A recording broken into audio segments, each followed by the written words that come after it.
So, why do you bring a camera wherever you go?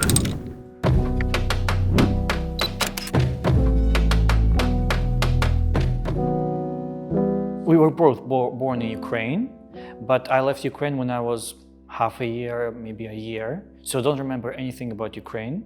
And we moved to Israel for 14 years and my childhood was there. And then I studied in Canada high school. I have different perspective on everything. I don't see myself I'm just this country. Of course I love Lithuania, Ukraine, Canada is also very nice. Like every place I've been, there is pluses and minuses. But for the future, I see myself in Lithuania. I think we did everything. So we got a dog, we bought a house, we planted an oak tree. So for my future, I see myself here, not in any other country. So Alex was immigrant and he lived in a few countries, and all my childhood I spent just in Ukraine. So I dreamed to visit some countries or cities, but my family didn't have this opportunity, so we didn't travel. I really liked there was TV programs that showed different places of the world, and I actually knew that when I will grow up, I will move out and I will go somewhere else and I will be travel. So it wasn't even my dream, I just knew it will be like this. I think we chose Lithuania because my grandfather from Lithuania. So I have Lithuanian roots, but from my childhood I didn't have much connection with my fatherland. I just knew he lived in Lithuania, I didn't know much. We didn't have these conversations with the family, but when we met with Alex, we decided to do some plan, let's choose a country where we will go. And we started to search, to think, and it was a funny story. Just randomly one night in Facebook, I decided to type my surname, and there was a man with the name like my father, but it wasn't my father. So I reached out to him and I said, maybe you have this brother name living in Ukraine, like this year of birth. And he actually replied to me that this is his brother. And this is accidentally I found brother of my grandfather in Lithuania. We started to communicate. Then we decided to call to embassy and ask if we have possibilities and rights to move here. And apparently yes. So we started collect all documents and we ended up here.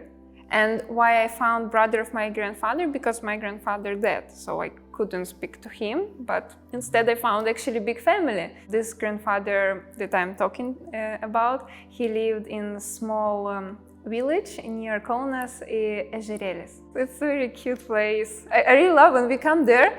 Oh my God, he is so talkative and to all neighbors. He's like, hello, labas, kaip tu gyveni?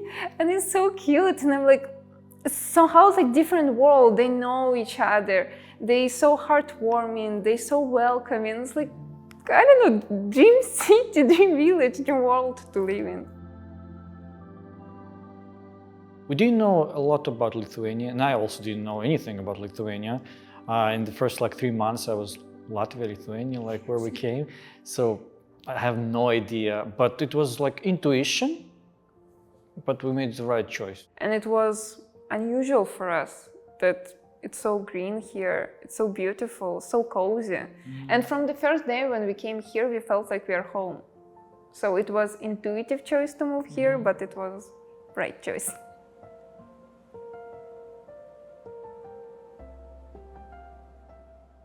If we will say about how Lithuanians and Ukrainians are similar or different, then I think we are very similar culturally, actually.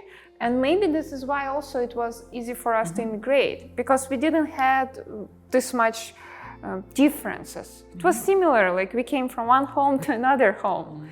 I feel that I have both countries in me.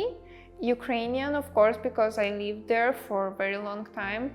Since my childhood, but in Lithuania as well. When we just came here, I felt like it's my home and I really connected with the people here culturally and mentally, and I really feel that I belong here. And of course, learning Lithuanian now is helping to adjust, so I understand everything that's around me. Absolutely Lithuanian now, maybe growing bigger and bigger with every year since we live in here. I'm becoming maybe more patriotic, like I'm interested with the news, so what's happening now, what's like things, or some Lithuanian songs I have quite a lot on my playlist, and now when I'm listening to them, I like when I understand the words, and I was like, oh yeah, so like, it's getting better and better. When we came here on the first day, we had like short walk to Migracija. So we like captured Kauno gatvę, Algirdo gatvę. It was our first interaction with the Lithuania. On the second day, my grandfather from Israelis came, and we went like for a walk in the old town, and he showed us all places. And we went with him to the cafe, and we have this photo where we're sitting like eating this chicken. Then actually like after a week, my grandfather we went to him, to the Težerelis, then he drew us to Palanga, and it was the first time when we visited Baltic Sea. We were sitting with our jackets on top the towels, and still we were like shaking. And there is my grandfather with his grandkids, like 6-7 years old, swimming in Baltic Sea. And we were like, oh my God, it's so cold for us just to look at you. And how can you do it? And then fast forward like 3, 4, 5 years, we did it. And we was like, yes. So we like baptized ourselves. Now we are Lithuanians, swim in Baltic Sea.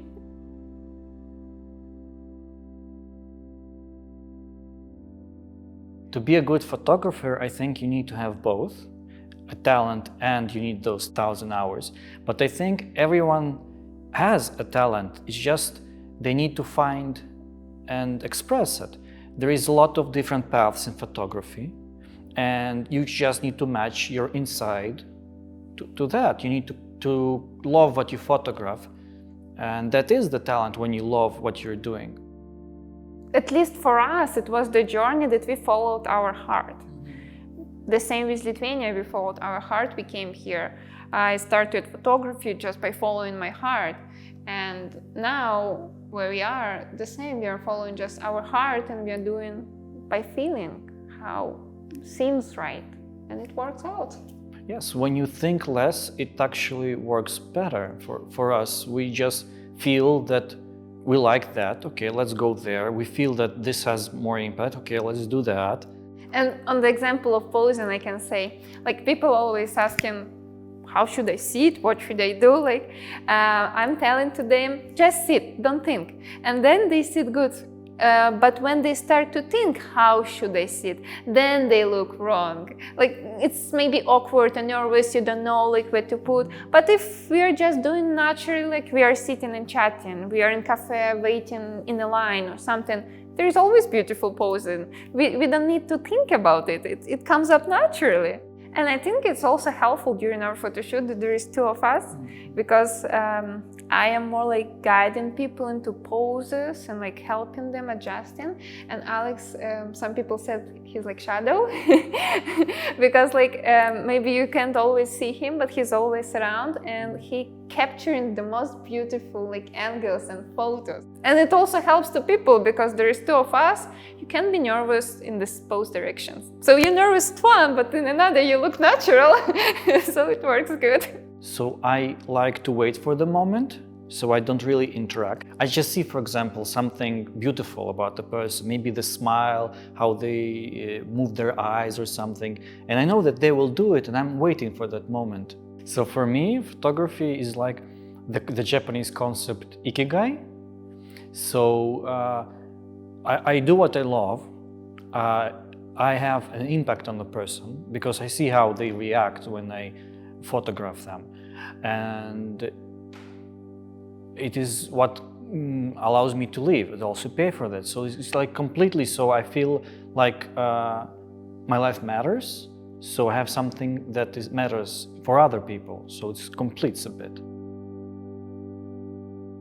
I guess from the childhood I had this wanting to learn psychology. I never went there, but I really enjoy these communications. So photography really gives me this, and especially this one-on-one communication with people. This is where you get to really know each other.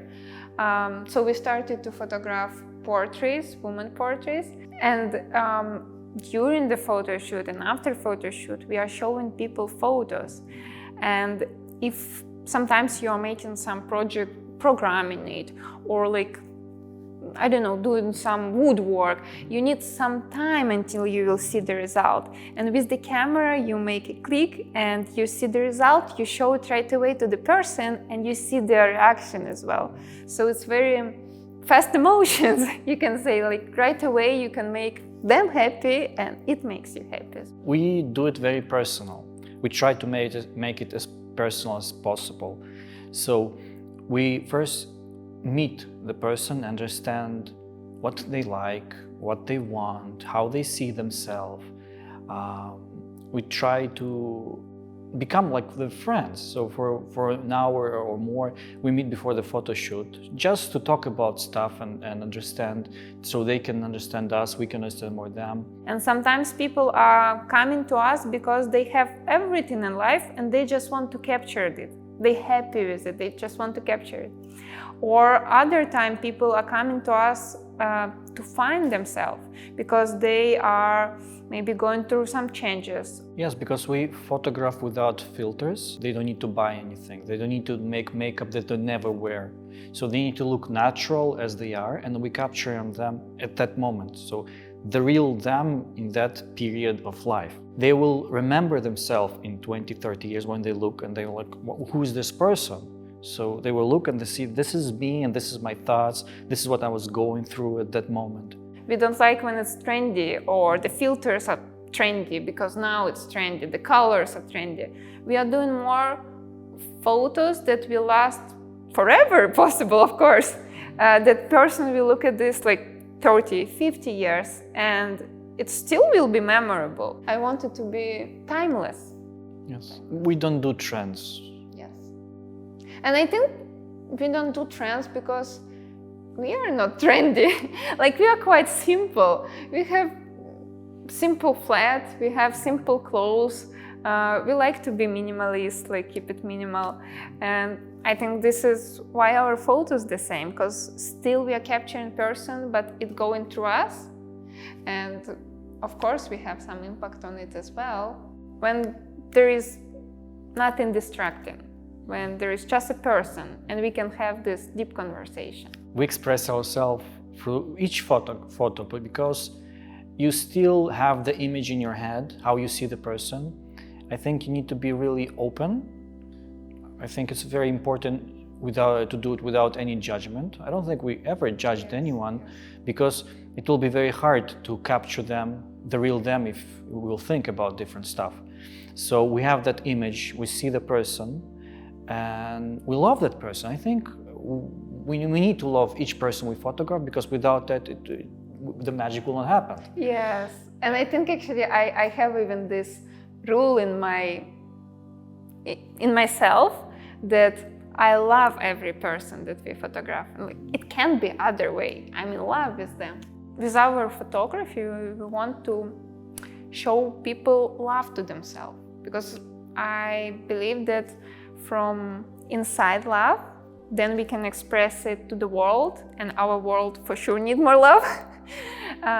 So this is why we do all this simple concept and showing the photos during photo shoot, because people are saying, oh my God, is it me? Like right away now without any Photoshop? And I think in this moment, this love might start to happen in that she sees the real herself and she likes it. Because sometimes when you look in the mirror, it might be wrong lighting, or maybe we are wearing clothes that not that nice. We don't like. Yes, so we don't like. And our goal is to help people love themselves and see themselves from the different angles that they can start to really feel it, this love.